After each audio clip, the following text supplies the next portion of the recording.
پہنچوں در سرکار پہ چاہا تو یہی ہے۔ الحمدللہ نحمدہ نصلی علی رسولہ الکریم۔ حق تعالیٰ کا بے حد فضل و احسان ہے کہ اس نے ہمیں نبی پاک صلی اللہ علیہ وسلم کی امت کو پیدا فرمایا اور ہمیں آپ کا امتی ہونے کا فخر عطا فرمایا۔ الحمدللہ گزشتہ کلاس میں نے عقیدے کے بارے میں کہا اور اسی کا کنٹینیویشن ہے کہ میں نے عقیدہ کی حقیقت سمجھائی، عقد جسے کہتے وغیرہ سمجھایا۔ تو اب یہ پتہ چلا کہ ہمارا عقد جو ہے ہمارے نبی سے ہونا چاہیے۔ ہر امتی کا عقد یعنی جوڑ اپنے نبی سے ہونا چاہیے، اور نبی کا جو عقیدہ ہوگا وہ عقیدہ تبھی ہمارا اپنا ہوگا۔ بات سمجھ میں؟ تو اب سرکار مدینہ صلی اللہ علیہ وسلم نے اپنے آپ کو ظاہر کیا، اپنے کردار کو ظاہر کیا، اپنے اخلاق یعنی حسن اخلاق کو سرکار نے ظاہر کیا، اور لوگ اس وقت کے مشرکین مکہ سرکار مدینہ صلی اللہ علیہ وسلم کو کے اخلاق کو، ان کے کردار کو دیکھ کر آپ کو صادق کے نام سے پکارنے لگے اور آپ کو امین کے نام سے پکارنے لگے۔ جب سرور کائنات صلی اللہ علیہ وسلم کو جب ان القاب سے پکارنے لگے تو اب اللہ تعالیٰ نے آپ کو حکم فرمایا،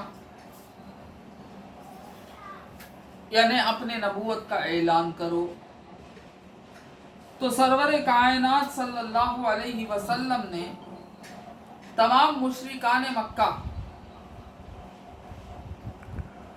کو دعوت دی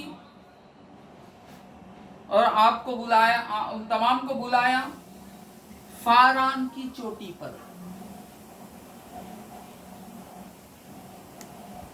فاران کی چوٹی پر سرکار نے سب کو بلایا، جمع کریا، اکٹھا کیا، سب اکٹھا ہوئے، اور وہاں سرکار مدینہ صلی اللہ علیہ وسلم نے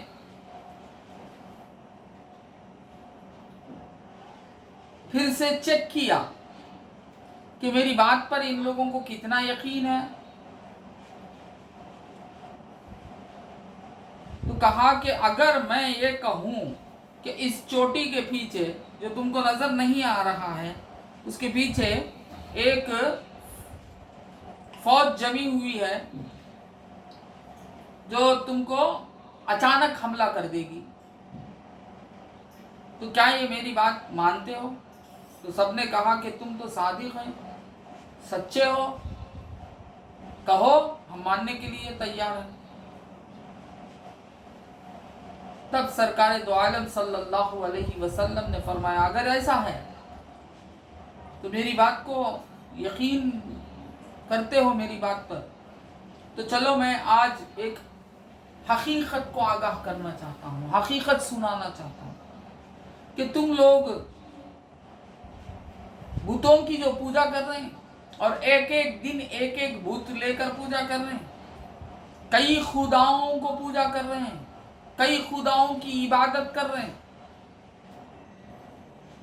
یہ سب خدا باطل ہیں، حقیقت میں ایک خدا ہے۔ بس تم سب مل کے کہو قولو لا الہ الا اللہ، نہیں ہے کوئی معبود سوائے اللہ کے، تفلحون، تم فلاح پا جاؤ گے۔ کہنا ہی تھا، بدل گئے۔ جنہوں نے آپ کو صادق کہا، جن لوگوں نے آپ کو امین کہا، جب کچھ بات کہیں سرکار دو عالم صلی اللہ علیہ وسلم نے اس بات پر وہ لوگ یقین کا جو اظہار کیا سب بدل چکے، سب بگڑ گئے. کہا کہ کیا اس لیے تو ہمیں یہاں جمع کرے؟ کچھ لوگ نے سرکار دو عالم صلی اللہ علیہ وسلم کو عجیب باتیں بھی کی. اب اس میں حضرت علی کرم اللہ وجہ نے کہا کہ آمنا، میں مانتا ہوں آپ کی بات. پھر حضرت ام المومنین خدیجۃ الکبریٰ رضی اللہ تعالی عنہ نے کہا کہ آمنا صدقتا، میں مانتی ہوں اور آپ نے سچ کہا. بات سمجھ میں؟ اب یہاں دیکھیے کہ لوگ آپ کو تو صادق کہہ رہے تھے، انہی کے سامنے کہا جا رہا تھا کہ آپ اپنے پوری 40 سال کی جو زندگی تھی ان میں گزاری اور اپنے اخلاق کو پیش کیا. اپنے سب نے آپ کو صادق کے نام سے پکارنے لگے، اور جو بھی سرکار دو عالم صلی اللہ علیہ وسلم کہنے لگے اس پر یقین بغیر شک کے ماننے کے لیے تیار تھے. جب بات حق کی آ گئی تو منہ موڑ لیے. بات سمجھ میں؟ منہ موڑ لیے. اور حضرت علی کرم اللہ وجہ نے مان لیا، ام المومنین نے مان لی. تو کیا چیز تھی جو وہ نہیں مانے یہ لوگ مان لیے؟ بات سمجھ میں؟ یہ کون سی چیز تھی جو حضرت علی کرم اللہ وجہ کو ایمان لانے پر مجبور کر دی، سرکار کی بات پر کو ماننے پر مجبور کر دیا؟ بات سمجھ میں؟ یہ کون سی چیز تھی جو سرکار دو عالم صلی اللہ علیہ وسلم کے مقدس زوجہ جو ام المومنین حضرت خدیجۃ الکبریٰ رضی اللہ تعالی عنہا مان لی؟ تو معلوم ہوا سرکار کے ظاہر کو تو دیکھ رہے تھے، وہ مشرکین مکہ سرکار کے ظاہر کو دیکھ رہے تھے، سرکار سے ان کی محبت نہیں ہوئی تھی. محبت دل کا مائل ہو جانا. محبت کیا ہے؟ دل کا مائل ہو جانا. ان کا دل سرکار سے مائل نہیں ہوا، محبت نہیں ہوئی تھی.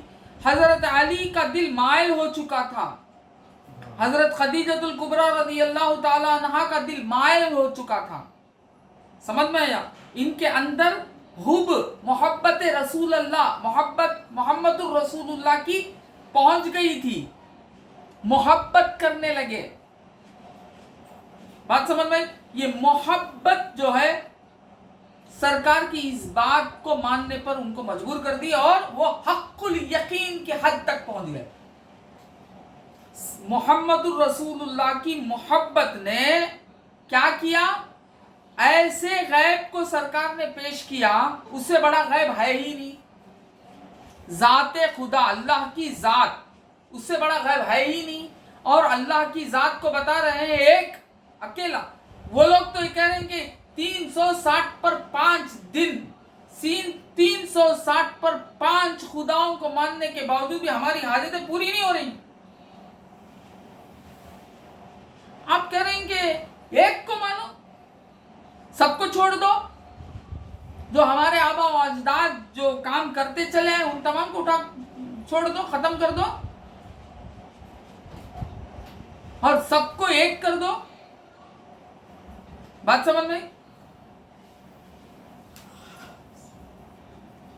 جتنے بھی معبود بنے ہوئے ہیں باطل، ان تمام کو باطل جانو، ان کو تمام کو ختم کر دو اور ایک کو ماننے لگو. اور وہ ایسا ایک جو نظر نہیں آ رہا ہے، وہ ایسا ایک جو دکھتا نہیں. بات سمجھ گئی؟ تو اب تو بات محبت کی اٹکی.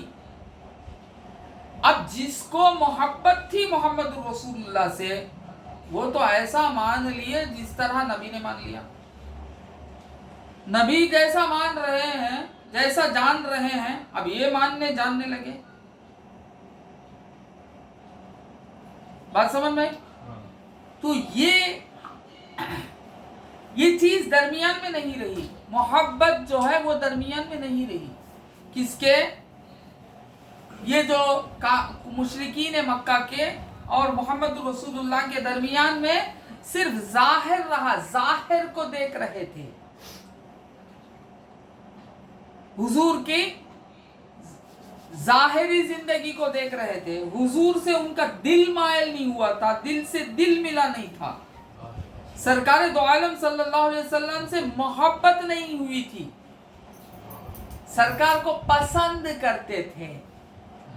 آپ کی اخلاق کی وجہ سے، آپ کے رویے کی وجہ سے، آپ سے جو رحمت نکل رہی تھی ان کرنوں کی وجہ سے، آپ میں جو انکساری تھی ان انکساری کی وجہ سے، بات سمجھ میں آئی؟ آپ میں جو حق گوئی تھی اس حق گوئی کی وجہ سے، آپ میں جو کمالات تھے، صفات، کمال والے صفات تھے، ان کمال والے صفات کی وجہ سے جو ظہور میں آتے تھے، ان ظہور کی وجہ سے حضور کو پسند کرتے تھے، محمد رسول اللہ کو پسند کرتے تھے، مگر محبت نہیں ہوئی تھی. دل ان کا مائل نہیں ہوا تھا، قلب ان کی طرف متوجہ نہیں ہوا تھا. ہوا کیا؟ انکار کرنے لگے. اب جس کا دل مائل ہو گیا وہ تو سرکار کی بات کو بغیر سوچے سمجھے، ایک لمحے کے لیے بھی سوچے نہیں، جو ہی سرکار نے بات کہی حضرت علی کرم اللہ وجہہ نے مان لیا. جو ہی سرکار نے کہا حضرت خدیجہ الکبریٰ رضی اللہ تعالی عنہا نے مان لیا کہ ہاں بے شک آپ نبی ہیں. آپ کی نبوت کا جو ہی اعلان ہوا مان لیا، آپ نبی ہیں، آپ نے جو کہا وہ سچ ہے، حق ہے. بلکہ شہادت دینے لگے. بات سمجھ میں؟ گواہی دینے لگے، شہادت دینے لگے کہ ہاں ہمارا الہ ایک ہے. کلمہ طیبہ پڑھنے لگے، لا الہ الا اللہ محمد الرسول اللہ. تو کون سی چیز نہ ہونے کی وجہ سے حضور کی بات کو نہ مانی گئی؟ وہ تھی محبت. بات سمجھ میں؟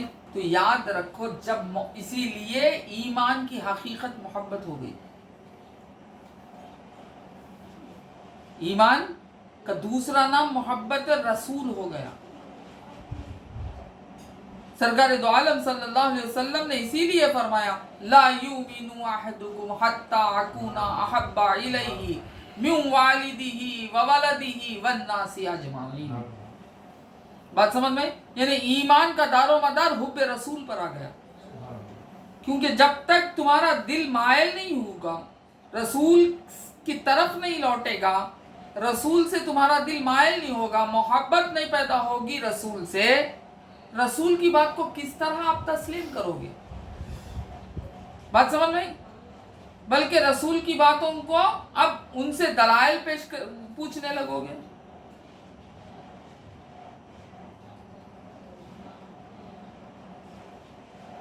اب گفتگو ہوگی، بحث و مباحث کرنے لگو گے. مگر یہاں ایمان کی حقیقت یہ ہے کہ سرکار نے جو بھی کہا اسے آمن نہ کہنا. آمن نہ کہنا، کیونکہ تمہارے عقل کے سے ماوراء بات ہو رہی ہے، تمہارے عقل کے دائرے میں آنے والی نہیں، کیونکہ خالق عقل کی گفتگو ہو رہی ہے.